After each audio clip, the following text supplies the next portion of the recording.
Сәлем достар, сіздермен өте жұмсақ әрі тәтті болып шығатын пирогтың рецептісімен бөлісемін. Алдымен менің каналыма тіркеліп, қоңырауша белгісін басуды ұмытпаңыздар. Таза ыдысқа 4 жұмыртқамызды, оның үстіне 160 граммдық қантты салып, жақсылап араластырамыз.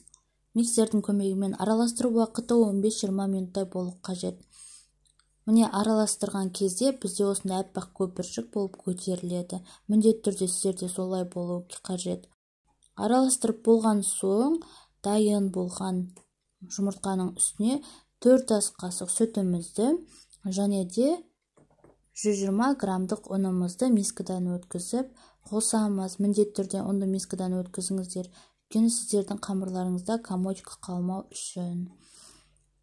Сосын үстіне 1 шай қасық разрыхитель саламыз көтерілуі үшін. Жақсылап араластырамыз. Соңында мен секілді ортасынан алып сыртқа қарай араластырсаңыз, тіптен керемет болып шығады. Міне бізде осындай сұйықтау қамыр шықты.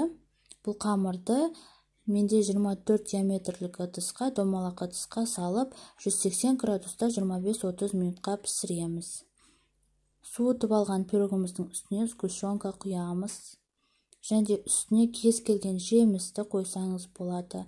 Мен жемістің орнына арахис қостым. Ол өз қалауларыңызға байланысты.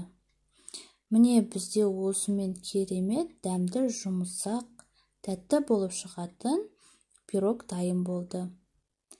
Егер менің видеом ұнап жатса, каналыма тіркеліп, қоңырауша белгісін басуды ұмытпаңыздар. Сіздермен болған Жұлдыз.